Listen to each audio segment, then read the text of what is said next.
दोस्तों, food company की जब बात होती है तो हमारे दिमाग में सबसे पहले डोमिनोज, मैकडॉनल्ड और केएफसी जैसे विदेशी ब्रांड्स का नाम आता है। जबकि हमारे भारत में एक देसी ब्रांड ऐसा भी है जो आज इन विदेशी कंपनीज को कड़ी टक्कर दे रहा है। दरअसल हम बात कर रहे हैं हम सबके फेवरेट हल्दीराम के बारे में।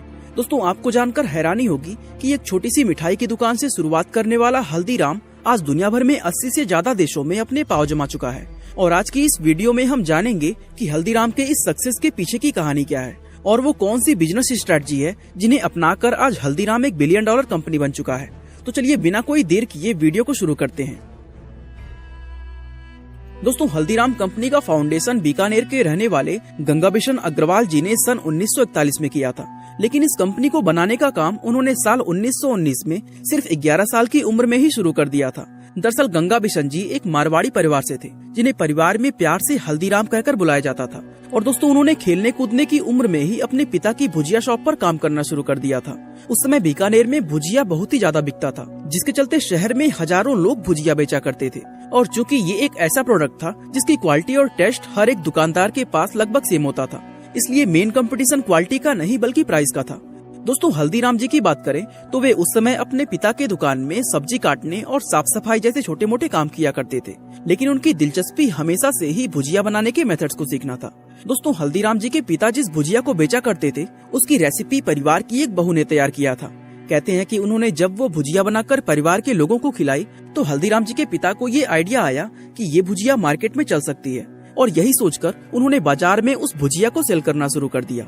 दोस्तों, उनकी उस भुजिया का टेस्ट वाकई में अच्छा निकला, जिसकी वजह से उनका वो बिजनेस तो चल पड़ा। लेकिन हल्दीराम जी अपने घर के अकेले ऐसे सदस्य थे जो ना तो उस छोटे से बिजनेस के चलते सेटिस्फाइड हुए और ना ही उस भुजिया के टेस्ट से। दरअसल हल्दीराम खुद एक ऐसी स्पेशल भुजिया बनाना चाहते थे जो मार्केट से एकदम अलग हो और कोई भी उस प्रोडक्ट का मुकाबला ना कर पाए।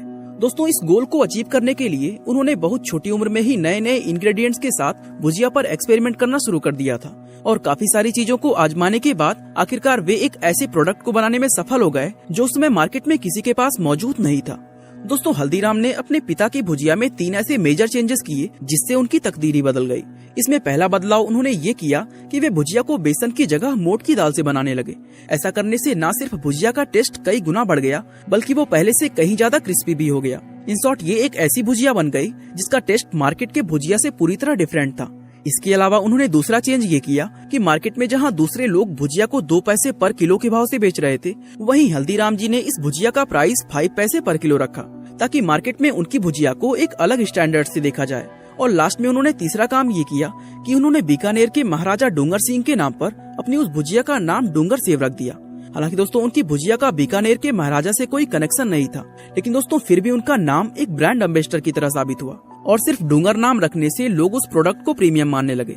अब चूंकि दोस्तों लोगों की नजर में ये भुजिया ऑलरेडी एक प्रीमियम प्रोडक्ट बन चुकी थी, तो वैसे में लोग इसे 5 पैसे पर किलो के भाव में भी बिना किसी हेजिटेशन के खरीदने लगे, क्योंकि लोगों के मन में ये धारणा बन चुकी थी कि वे 3 पैसे एक्स्ट्रा देकर एक हाई क्वालिटी प्रोडक्ट खरीद रहे हैं। दोस्तों, इन सब चीजों के चलते हल्दीराम जी का डूंगर सेव मार्केट में लॉन्च होते ही हिट हो गया, जहां कुछ ही हफ्तों के अंदर उनकी सेल्स आसमान छूने लगी और हल्दीराम का भुजिया एक बेहद ही कॉम्पिटिटिव मार्केट का लीडर बन गया।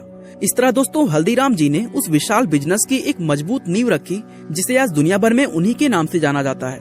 हालांकि दोस्तों, हल्दीराम जी ने जो किया वो इस कंपनी का फाउंडिंग पिलर था, लेकिन उनके बाद इस कंपनी की ग्रोथ का दूसरा चैप्टर साल 1960 के एंड में शिवकिशन अग्रवाल ने शुरू किया, जो कि दोस्तों इस कंपनी को एक ऐसे लेवल पर ले गए जिसे किसी ने सोचा भी नहीं था। दरअसल शिवकिशन हल्दीराम जी के पोते और अग्रवाल परिवार की तीसरी पीढ़ी हैं, जिन्होंने 60s के दौरान अपने इस फैमिली बिजनेस को ज्वाइन किया था।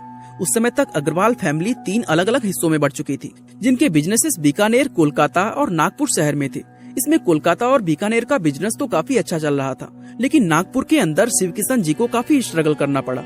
असल में दोस्तों उस समय सिर्फ नागपुर ही नहीं बल्कि पूरे महाराष्ट्र के अंदर भुजिया का कोई खास डिमांड नहीं होता था।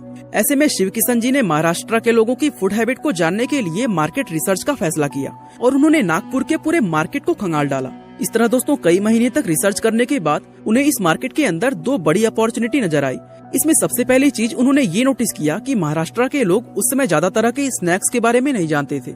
ऐसे में शिवकिशन के पास ये मौका था कि वो मार्केट में कई सारे नए स्नैक्स लाएं। इसके अलावा दूसरी अपॉर्चुनिटी उन्हें स्वीट्स मार्केट के अंदर नजर आई, जहां उन्होंने देखा कि स्वीट्स के नाम पर महाराष्ट्र में सिर्फ बालूशाही, गुजराती पेड़ा, मैसूर पाक और लड्डू जैसी कुछ गिनी चुनी मिठाइयां ही बेची जा रही थी। ऐसे में उन्हें ये रियलाइज हुआ कि महाराष्ट्र की उस मार्केट में वे दूसरे रीजन्स की अलग अलग तरह की मिठाइयों को ला सकते हैं। और दोस्तों यही सब सोचकर उन्होंने अपनी खुद की फेवरेट काजू कतली मिठाई को महाराष्ट्र के स्वीट मार्केट में लॉन्च कर दिया।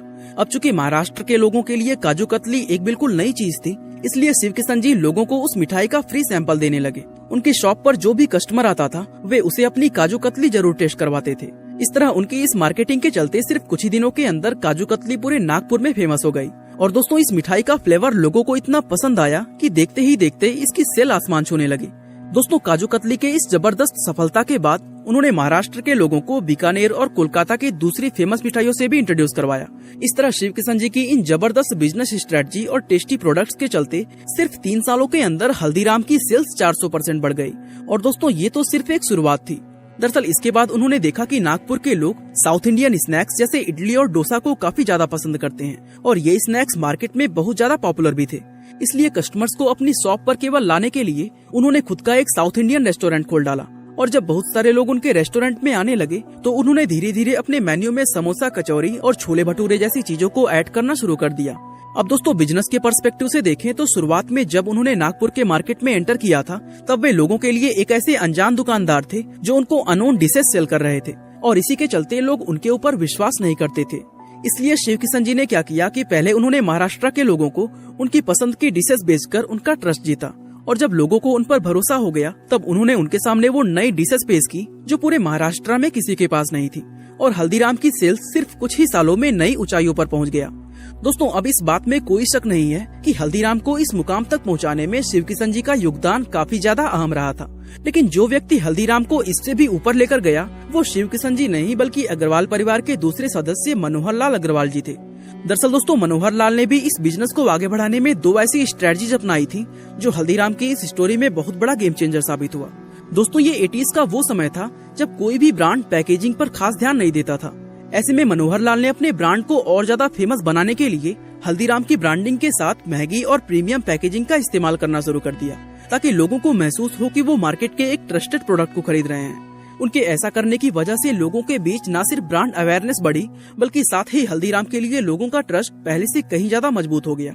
इसके अलावा मनोहर लाल जी की दूसरी स्ट्रेटजी ये रही कि उन्होंने बड़े बड़े शहरों में हल्दीराम के स्टोर्स खोलने शुरू कर दिए जिसके चलते सिर्फ कुछ ही सालों में हल्दीराम की सेल्स सैकड़ों गुना बढ़ गई और देखते ही देखते उनका ये बिजनेस पूरे भारत के अंदर फैल गया। दोस्तों इस समय की अगर बात करें तो आज हल्दीराम की वैल्यू $3 बिलियन को क्रॉस कर चुकी है और हल्दीराम का बिजनेस दुनिया भर के 80 से ज्यादा देशों में फैला हुआ है।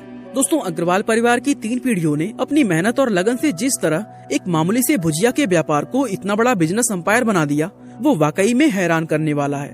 बाकी दोस्तों आज के लिए बस इतना ही। वीडियो को लाइक, शेयर और चैनल को सब्सक्राइब करना बिल्कुल ना भूलें। आपका बहुमूल्य समय देने के लिए बहुत बहुत धन्यवाद।